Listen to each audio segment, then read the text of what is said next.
over 80,000 species, mollusks form the second largest phylum of animals on Earth, and they range from tiny snails to giant squids. Most of the mollusks are aquatic, but few slugs and snails live on land also. A typical mollusk has a soft body protected by a shell. This shell is formed by a layer of tissue called mantle. Mollusks are divided into 4 different groups, that is the gastropods, bivalves, cephalopod and chitin. Gastropods. Gastropods move with the help of a single sucker-like foot, which moves in a series of muscular waves. Most of these gastropods are used for ornamental purpose. A recent investigation has shown that 140 species of gastropods are caught as bycatches in the shrimp trawls, and of which at least 28 are ornamental in nature. Heaps of discarded shells are seen in the beaches of Nendagara and Shaktikulangara. It forms a parallel trade in Kerala. It's being collected and sorted, and then it is packed in gunny bags and sent to Tamil Nadu, especially to Rameswaram, for making curious items. There it is being cleaned, processed and made into beautiful articles.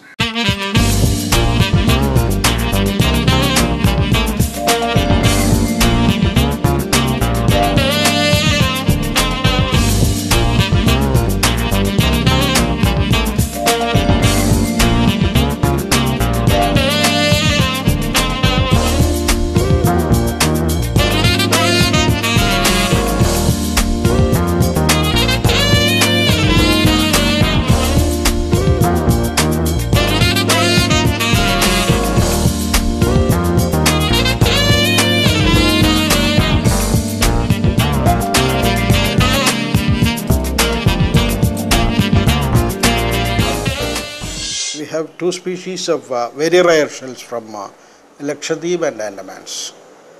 They are queen shells and king shell.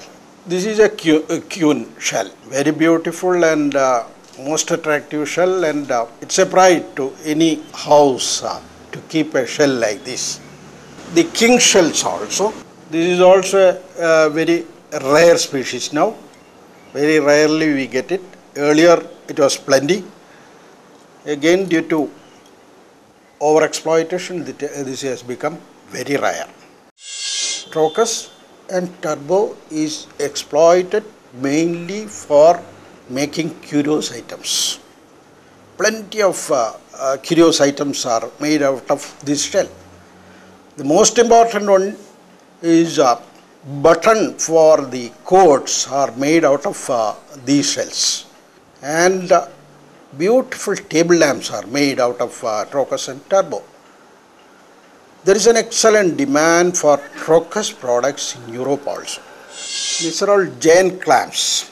This even grows to 1 meter length and very common in both the islands. There are several other beautiful ornamental seashells.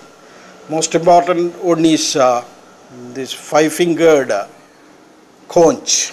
These bigger shells are always used for making lampshades. Then they make it into ashtrays also.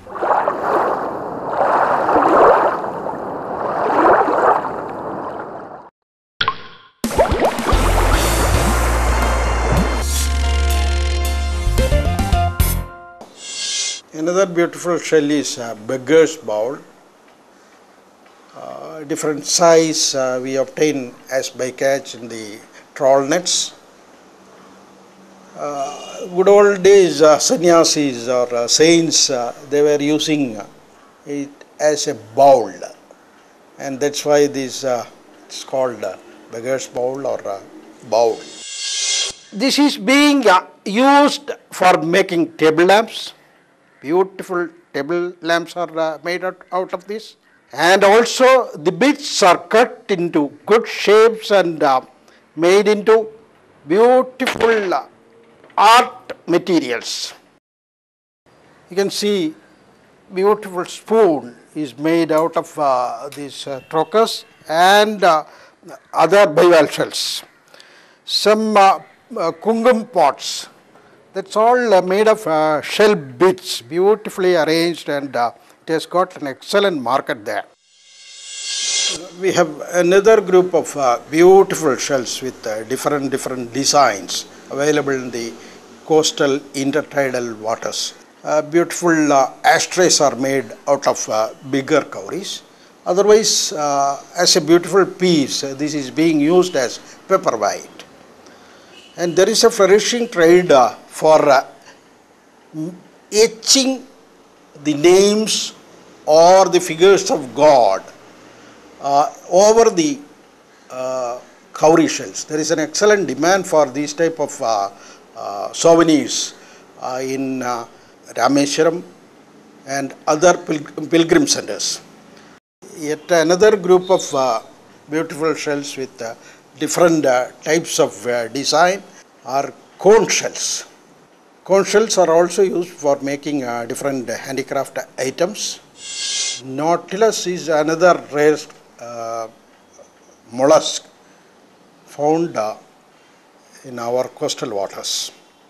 This is always used for making lampshades. Excellent lampshades are made out of nautilus shells. Another important resource in the Indian Sea is sacred chank.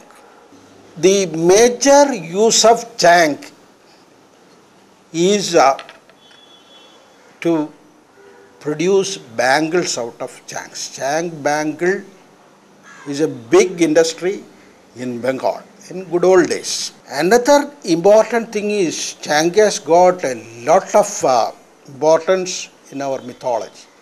And incidentally, the royal emblem of Travancore was definitely a chank.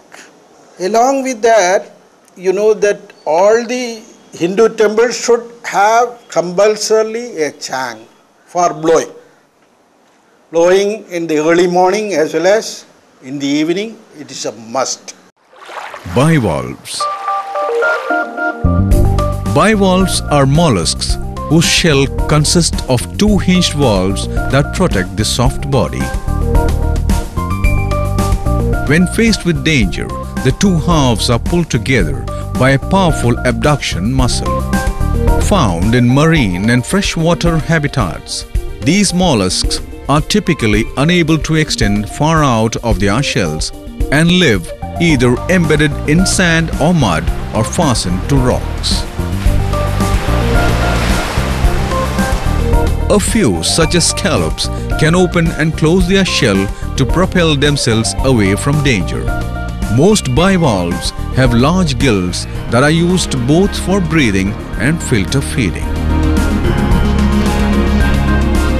Examples: zebra mussel, spiny sand cockle, thorny oyster, noble pen shell, fluted giant clam. The world of shells. A mollusk's shell consists of layers of a hard mineral, calcium carbonate, laid down within a framework of protein. It is produced by a soft tissue called the mantae, which surrounds the internal organs of the animal. Some of the terrestrial mollusks have shells, but the greatest variation in shell size and shape is seen in the marine species. The two main groups are the gastropods and bivalves, while tusk shells, chitons and cephalopods form minor groups. Gastropods usually have a spiral shell, typically with a right-hand coil. Shells of bivalves have paired valves connected by a hinge.